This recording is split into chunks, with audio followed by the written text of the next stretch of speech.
Yes, my people, welcome back to another episode of Navvai Shift, the podcast where we explore how technology, capital, and talent converge to shape tomorrow's market. So today we're joined by Deepak Kumar, partner at Cornerstone Ventures, a VC firm helping early stage Indian founders with real operational edge scale into global players. So now Cornerstone has just launched 200 million fund two, and Deepak brings more than just a decade of experience helping startups build reputable go-to-market engines and sharpen their competitive advantage and a lot of scale from seed to growth. Deepak, welcome to the show. Thank you, Damari. Thank you. Thank you, Joshua. And thanks for inviting me. I'm thrilled to be here. It's such an exciting time to be in venture. I'm looking forward to talking about where innovation is headed and how we are partnering with founders to build enduring businesses. No, that's amazing. Honestly, our pleasure for sure. And so for our viewers not listening, can you give a bit of background to yourself and also Cornerstone Ventures? Sure. So about myself, I grew up in India, an engineer by education, electrical, electronics, hardcore techie when I started out. Came to the States about 28 years ago, I believe. I was consulting for PricewaterhouseCoopers in the dot-com days, moved to healthcare with Medco Health, which is a PBM, did a number of roles, from tech to product to business development for about a decade. Meanwhile, did an MBA at NYU. I got interested in business models and building product as such. While at Medco, I was driving, products such as therapeutic resource centers, specialty pharmacy, etc. Specialty pharmacy is basically biologics, where you manage a cold supply chain. You have a nursing team that's able to infuse these biologics at patient homes. I wanted to take this product to India because I've always been interested in the Indian market because the market was fragmented. So I was looking at taking this product over to India, given that all of the pharma companies ran it themselves, and consolidating it and bringing it under one player actually made sense. I was in the final stages of the board approval. And in 2009, when we were looking at it, scaling the PBM business was a better bang for the buck. And that's why we ended up selling Medco to Express Scripts. Chose to move out after the merger. I had a non-compete for 3 years. So essentially pivoted into financial services, spent a decade at Morgan Stanley, about 9 years. Then I was at JP for 3 years. And then when I decided to step away from JP, Cornerstone approached me to join them as their US partner, responsible for the US investor relationship and the portfolio US go-to-market strategy. So the Cornerstone team, the core team is out of Reliance Industries. That's the Mukesh Ambani group out of India. Abhishek was the head of investments, and Rajiv managed partnerships at Gen Next Ventures. And I was an early investor in Fund One. Saw their track record, loved the team. In fact, I mentored a number of their portfolio companies in their go-to-market strategy and scaling. So that's where I decided to join Cornerstone. Yeah. Go ahead, Tamarit. Oh, that's amazing. I was going to say, so in your day, you've definitely been a man of many hats for sure. But I was just going to touch on what kind of made you to make that decision to leave the corporate world, because as it's been in Morgan Stanley and JP Morgan for so many years. So I wanted to do my own thing with JP. I was actually working on transforming the second line risk. Had done that for a while, about 3 years, wanted to do something different. And that's when I stepped out. In my personal investments, I'd worked with this team a while, and this was the perfect opportunity to step out and do something of my own. So let me jump into the fund. I think you asked me about the fund as well. Yes. So currently, I think we manage about 400 million in terms of assets under management. The team is primarily an alpha seeker, looking to understand different sectors, different segments and geographies, and provide access to products where it is hard for our investor base to get access. Our fund one was smallish, about $50 million, focused on enterprise B2B SaaS. Started in 2019. It's basically closed now. It has a DPI of 0.3. That basically means we returned about 30% of the capital that we raised. We're running at about 2.1 and an IRR of about 45%. So, and another 4 additional, years in the fund life cycle. So we're expecting very decent returns from this fund. Fund 2 is a $200 million fund. It was announced last year. We've raised about 100 million already. We have a pipeline for about 40 to 50 million. Hope to close this out by end of the year or Q1 of 2026. And the focus is enterprise B2B tech. We're also looking to do a 70-30 hybrid strategy, early stage and late stage investments. We have third fund, which is a fund of funds, Quantum X Frontiers. This is a smallish fund. It's a $25 million fund looking to provide access to the phenomenal growth that's actually happening in India. So the GDP growth rate is about 6+%. And if you look at the last quarter, I think it was about 7.2 or 7.3%, I forget. And that's after all of the tariffs were in effect. So, fairly decent growth rate, 120 plus unicorns, and most VC funds in India are delivering a decent IRR to the investors. So this growth sector, if you think about investors outside of India, this growth story is basically not available to them. So that's where this fund of fund comes in, where essentially they're able to invest in this, and the fund of funds then invests in the funds in India, given the life cycles, given how the funds are coming to a life cycle end. We believe that there is a huge opportunity in secondaries and even primary investments in late stage deals, and that's where this makes sense. Next year, we plan to launch a US-China fund of funds, and that's primarily going to be focused on Indian family offices that want to invest in either US and China and don't currently have access. And of course, our Cornerstone Fund 3, which is going to be focused in the B2B enterprise tech. So in all, we should be about, after these two funds are raised, we should be about 800 million to $1 billion in AUM. Wow, the numbers certainly do not lie. But Deepak, in a market that is crowded with so much capital, what gap did you feel? What gap do you feel Cornerstone could uniquely fill? Sure. So let me talk about the fund thesis and why this actually made sense, right? So if you think about the Indian venture ecosystem that started in 2005 with a number of the global majors coming into the market, Sequoia, Bessemer, you had IDG, Tiger Global, SoftBank, it was the India growth story. So every decade, we were adding $1 trillion in terms of GDP. And a lot of the initial investment was focused on the B2C market. So that was the consumption story. You had the middle class that's expanding. You had a lot of, dollars that are being added to the GDP and per capita income going up. So therefore, the consumption story basically was that. The Indian consumer is very different in the sense that it's very value conscious. And essentially what happens is the number of cycles that you need, to cover your customer acquisition costs is much longer. And given that, you basically have, a lot of capital that's required in the B2C space. So when Rajiv and Abhishek were looking at, their deal flow and how things were going, they saw a marked shift in the 2017, 2018 timeframe, where essentially you didn't have, people that are focusing on just B2C. This was not kids that were coming out with, hey, I have this new idea for an app that I want to do. But instead, you had people that were in their 40s, 50s, 60s that basically had, had experienced the real life problems that they were working with in the workplace, and they were trying to solve that. And they were basically trying to address these problems, selling to the enterprises where they had actually worked. So they had the relationship, knew the problems, and they were solving that. And that's where the B2B SaaS story came from. So essentially, I think Cornerstone was one of the first funds that basically started investing in 2019 in B2B SaaS, which was a very different market than the rest of the venture ecosystem in that time was basically investing in. Today, you'll probably see a lot of funds that talk about B2B SaaS. But in 2018, 2019, when these guys started, they were the first B2B SaaS opportunities that came. Now, moving on to Fund 2, we broadened the opportunity to enterprise B2B tech. And there was a reason for it, because we saw the business model actually changing.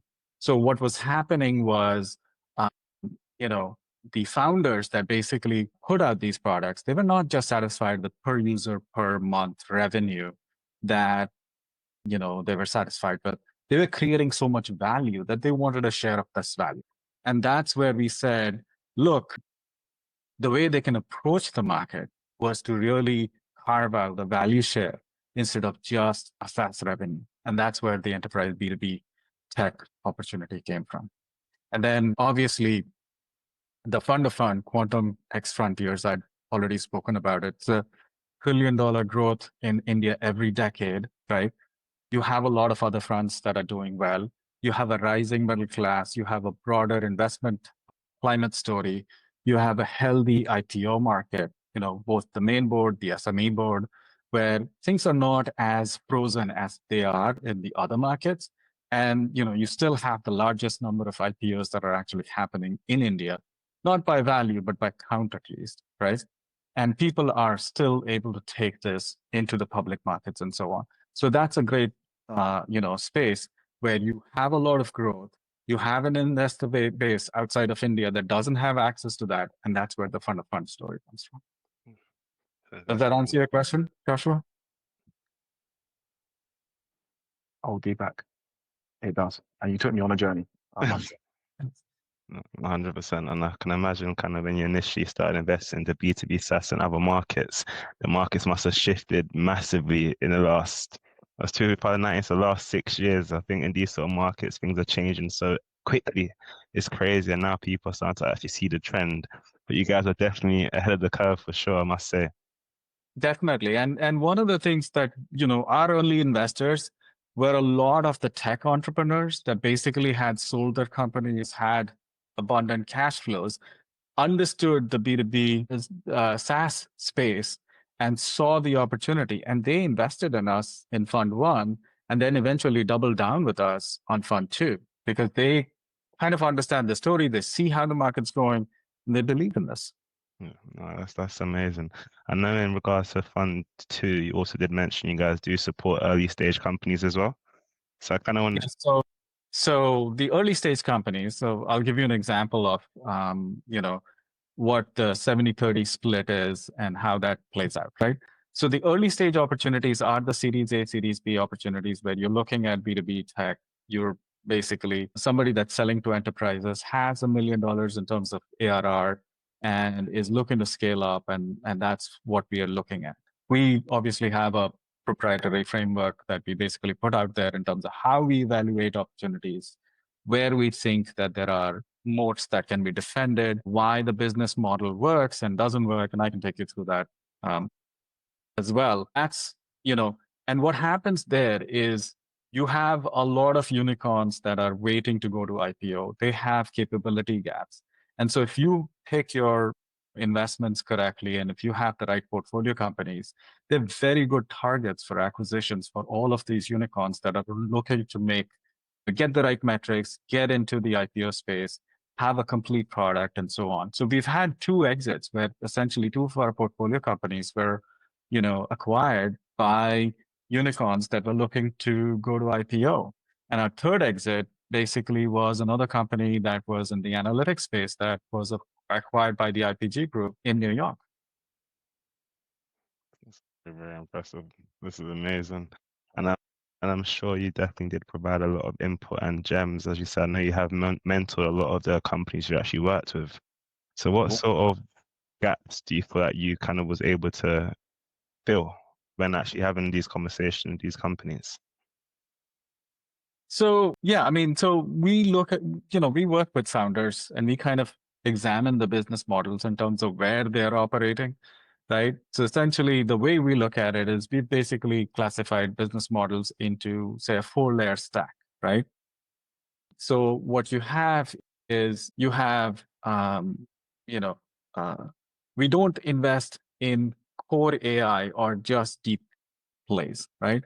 Because that's not our core expertise. You may not get as many good opportunities coming right out of India. We are much more on the app space, right? And when we are looking at the models, we are basically saying what, area of the value stack are you basically solving for, right? So the 4 values that the areas that we have is the process layer, which is the lowest layer, right? You're basically talking about process enablement, transaction execution.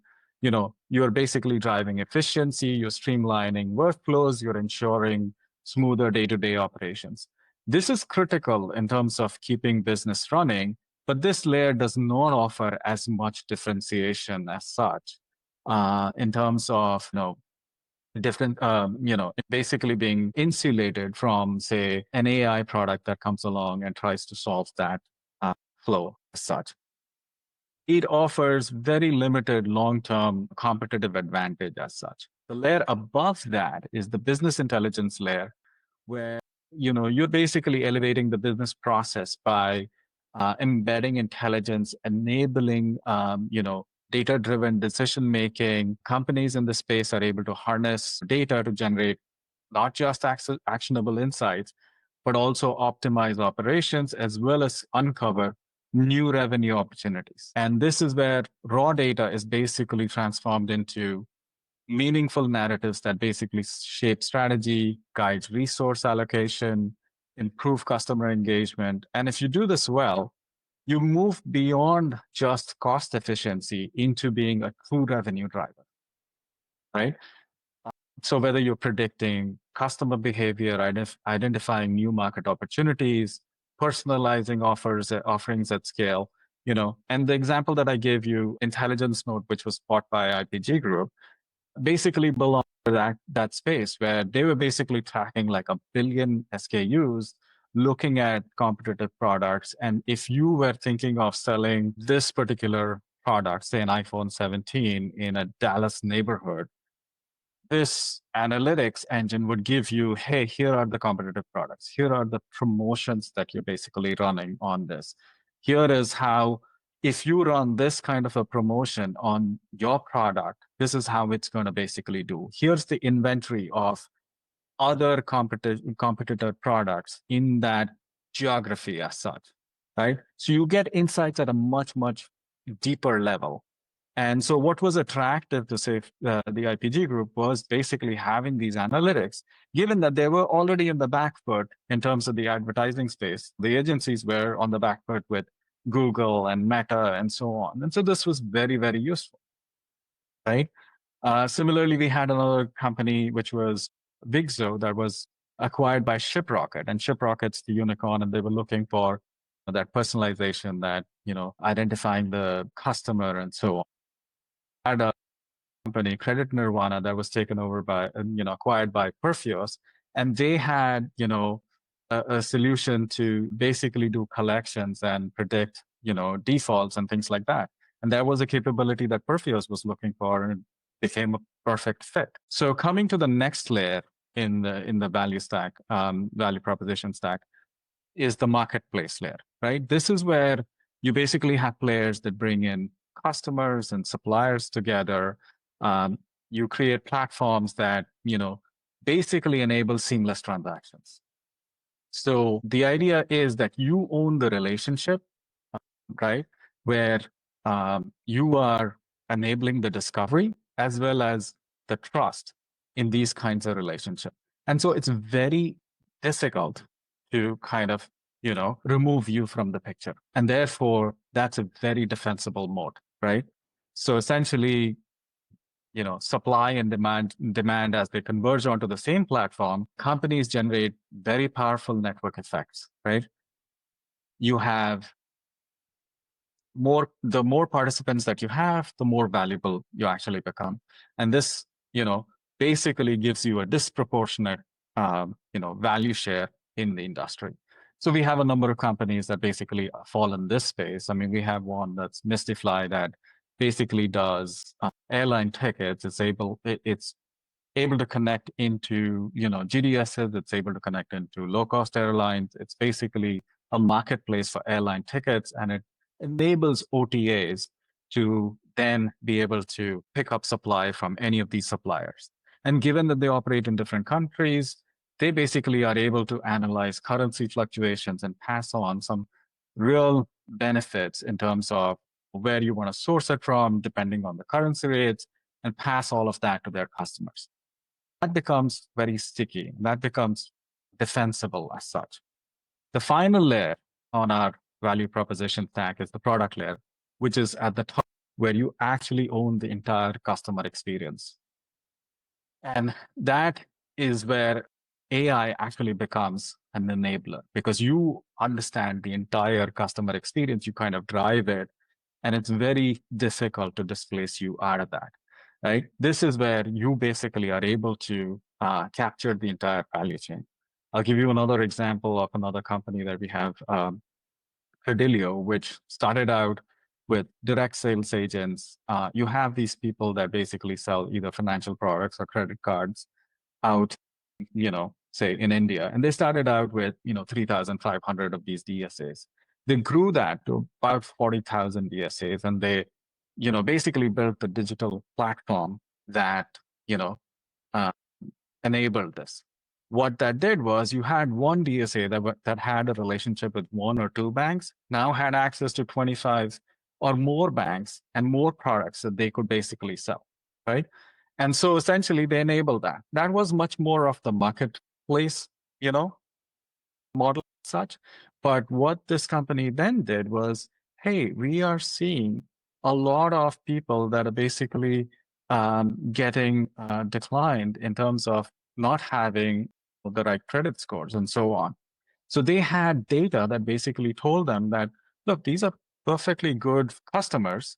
They just don't have the credit history and they're basically not getting qualified for this. Instead, they started offering secured cards, which wasn't present in India. And they basically were able to take a deposit, right? And against that, issue the credit product themselves. And essentially were able to take a much bigger share of that entire product space, right? Owned that all of that data relationship in terms of how that credit score developed, what other products could you basically sell to them, and so on. And thus, were able to do much better, right? They ascended in that value stack in terms of gaining much more of the value share that they were creating. And I think that's kind of evident. Kind of, we just touched on that example, for example, how important that business intelligence actually is. It can lead from a company just surviving to actually thriving. And I think that's a lot of companies don't really take that data in as much as they need to, because in the day, this is how you kind of understand customers' behaviors, and that can lead to more customer acquisition. So I think it just definitely puts a nail on the coffin in terms of how important that intelligence side actually really truly is. Mm-hmm. Mm-hmm. Yep. Yeah. So we are not investing in LLMs or in deep tech, but we are investing in business models that succeed in the marketplace and kind of assessing the competitive threats that come to these business models, what is defensible and what is not. No, definitely. So Deepak, before we get into the AI side of things, right? What kind of startups or businesses excite you the most right now? A lot. I mean, so our specialization is enterprise B2B tech, right? So we look at where the businesses are actually creating value. We look at things where there are network effects, right? And we like, startups that basically own that entire customer experience. Because that, to us, as you ascend that value proposition stack, you become much more entrenched and much more, you have the ability to gain that value much more than in any other case. So those are the kind of things that we look at. We obviously, given that you're investing in the B2B space, we look at companies that have, a million plus ARR. So essentially you can establish account level profitability. I mean, we are very data driven. We are metrics driven folks. We like to make sure that you're profitable at an account level. You actually have the ability to scale. You actually have a good runway to basically scale. And that's where we enable our portfolio companies. We work with them to, really make it happen. Nice. In other words, the numbers got to match up and it's got to make commercial sense. I'm with you. Exactly. That's amazing. And I know kind of just off what you just kind of touched on, I know it's very clear that you're known for helping founders execute, not just raise. So I kind of wanted to get a bit more insight. What's the most common go-to-market mistake you see early stage founders make? So a lot of times it's basically figuring out your product market fit and, figuring out what's working with one customer and the kind of things that you're basically doing for a customer actually has acceptability in the marketplace without actually modifying it. A lot of times we see a lot of founders that are working more in a services pattern rather than a product pattern, and the product market fit hasn't really happened. I think that's very critical to establish whether you're actually solving for a particular need in the marketplace or you're solving for an enterprise's problem that they actually have, and you're jumping from one to the other. You're adding value, but you may not be really creating a product. Yeah. And I think when you kind of touch on that, I think when you speak about, actually bringing a product that actually adds value, that's what kind of leads to companies not being able to exit. Because when you start doing all the calculations, like they have a service, they're getting monthly, but it's not actually much substance with it in some ways. And so sometimes there's a lot of value in saying no to going in certain directions, right? And taking a step back, working with the founders to basically say, hey, this seems to be adding value. This seems to be resonating in the marketplace, whether you're doing A/B testing, you're playing out some early feelers into the market, how you pivot and things like that. Definitely those are critical things to work with our founders on. Yeah, I can imagine for sure. And then when a startup actually hits like a plateau in growth, is there that is other than what you just kind of mentioned, other diagnostic questions that you start with when you're having those conversations?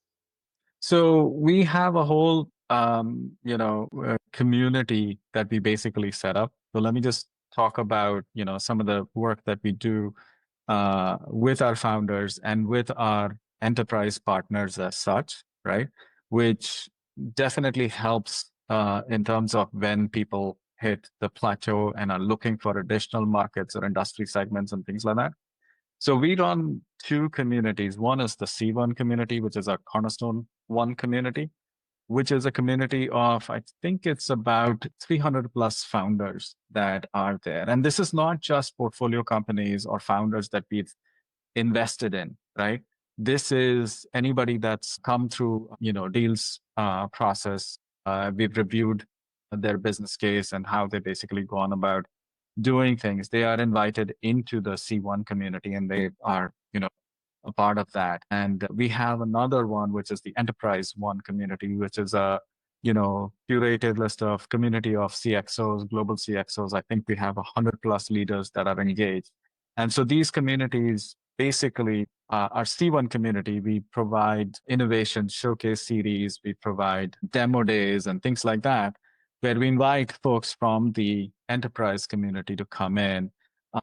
There are mentorship opportunities. There are the ability to engage. There is actually get access to some of the leaders in the enterprise community to basically say, hey, we have an interesting product here. This is something that could actually help you. It also builds those pathways for people that are basically looking for additional growth or additional market, to be able to access that. In addition, so this year announced something called a business advisory panel, where we have a set of industry experts, whether it be industry focused, geography focused, or functional expertise or sector based, where essentially you have people that are looking to give back, have a ton of industry experience. And so if a portfolio company, if you have a couple of founders that are basically trying to figure out, fork in the road problem, which way do we want to go, right? And what we offer them is this business advisory panel where, you will have a group of 2 or 3 people who would be set up with them to come in, talk through the strategy, talk through what are the different considerations that they should be thinking about when approaching the road problem. We try to help portfolio companies with, opportunities like that. And of course, we have, annual investor event, and we also have a portfolio event with that, where we showcase all of these things, showcase the products, showcase the stories, and so on. Wow.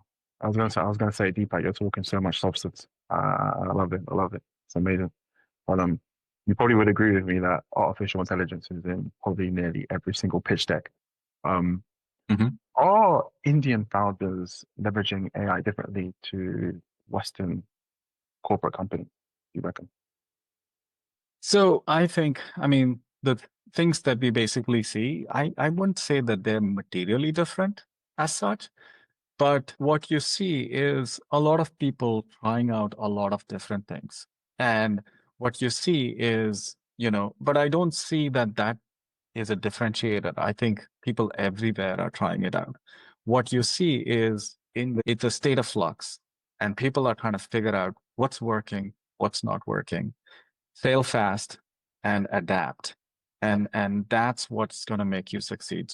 I wouldn't characterize the Indian founders trying to do something very different from other founders. I believe everybody's trying and being scrappy at the same time to basically say, hey, what capabilities we could not take for granted, but now it's just available. How can I use it? How can I use that to add value into what I'm doing? Mm. I love your way you just said doing it scrappy. And I think it's also about kind of failing, but failing fast. And I think the people, businesses that actually are thriving in these industries who are prepared to actually fail.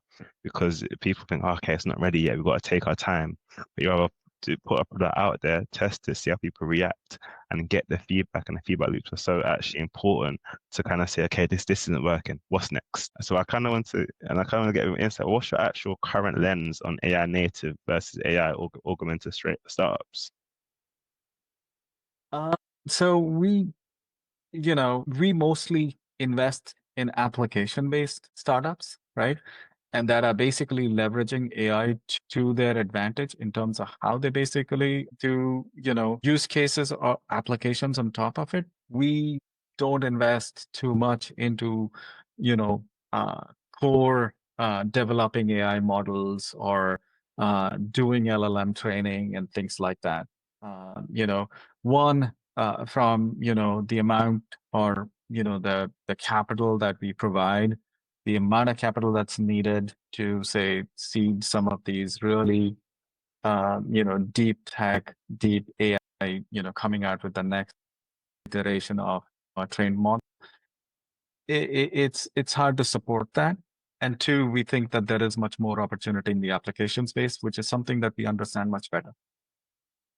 100%. I think it's a position like if it's not broke, then I was going to say, do you see a risk of over-indexing AI too early as a whole? I know you're not predominantly focused in that space, but from what you're actually seeing in the marketplace as a whole. So we definitely recognize that AI is going to have an impact on everything that is there, and that's why we have this value proposition stack where we basically any tech due diligence that we do, we consider the impact of AI, what's actually coming down the line, right? We have folks that are working in terms of how the different spaces are developing, how our portfolio companies are actually leveraging it, the latest, how have people actually been using it.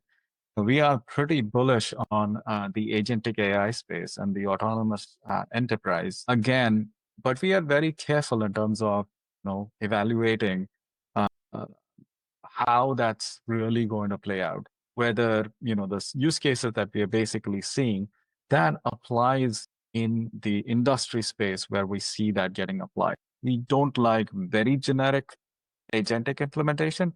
We like specific implementations where you're really solving an industry problem or a business use case.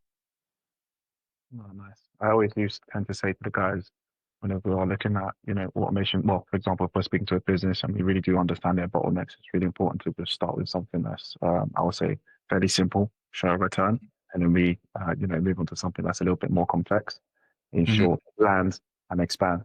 But I kind of wanted to zoom out a little bit, and of course, looking across the portfolio, what's been like, defining moments for you, both, wins and also some stumbles along the journey?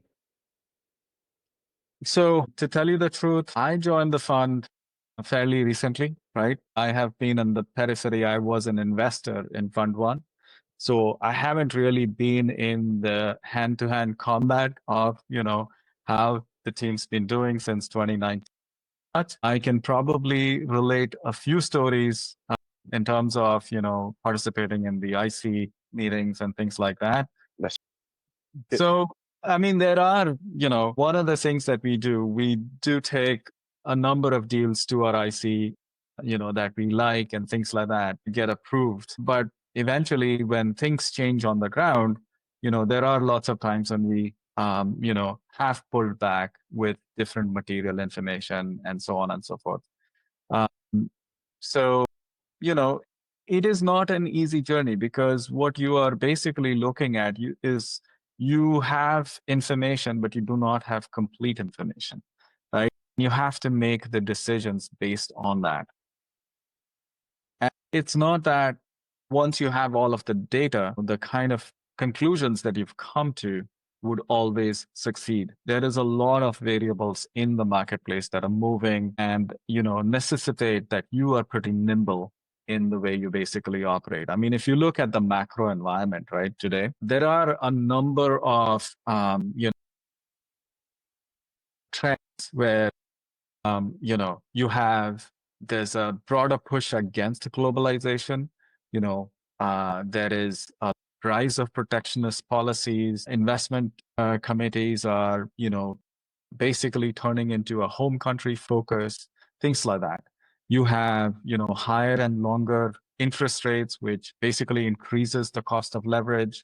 You have slow M&A and IPO windows, where you would probably expected an exit in X amount of time frame gets elongated and things like that. Have, obviously, we talked about it, the concentration of investments in AI and deep tech with extremely rich valuations and so on.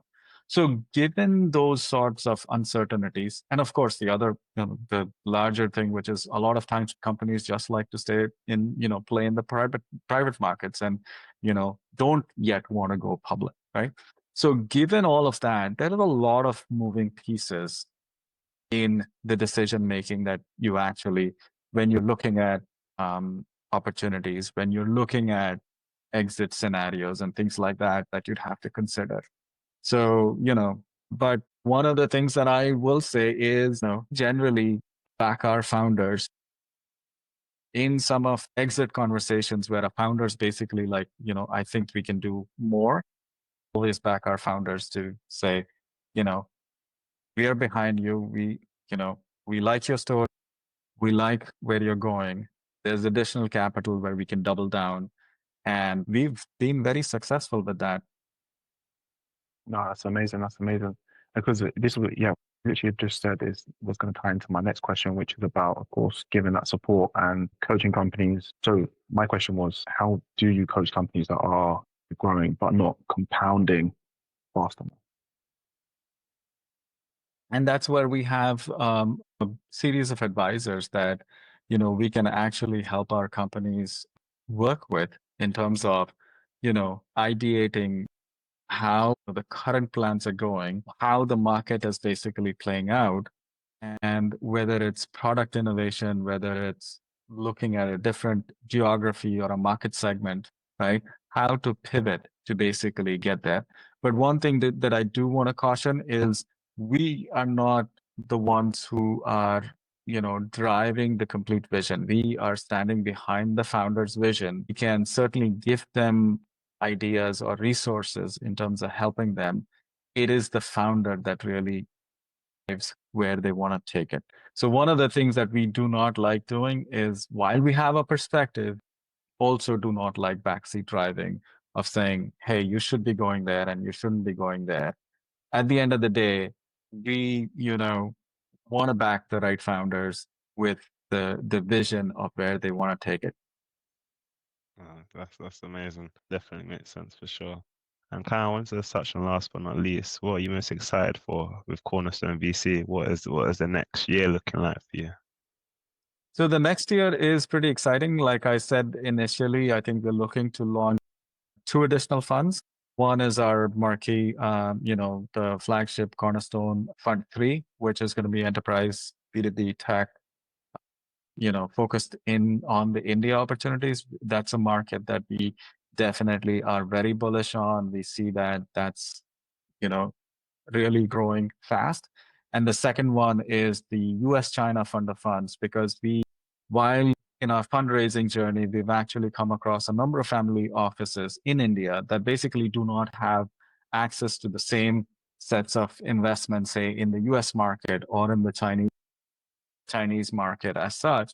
And a fund of funds in that particular space actually does make a lot of sense in terms of giving, you know, the opportunity for growth as well as diversification for these investors.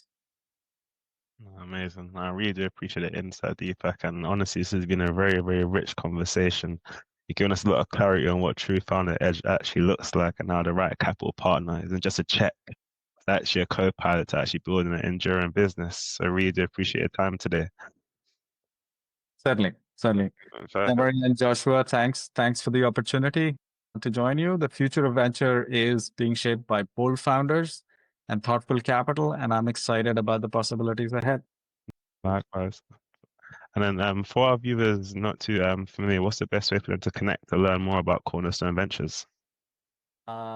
So Cornerstone Ventures .vc is, I believe, our site. And obviously you can look us on LinkedIn as well. Perfect. Amazing. We'll be sure to link them in the description below so people can connect with you and also share their thoughts on what they thought on the podcast as well. Look forward to the feedback. Definitely. Yeah, this has been honestly a very good, great conversation. Again, Deepak, much appreciated for your time today. And this is another episode of Navvai Shift. Deepak, we thank you again. See you next time. Thank you, Deepak. See you.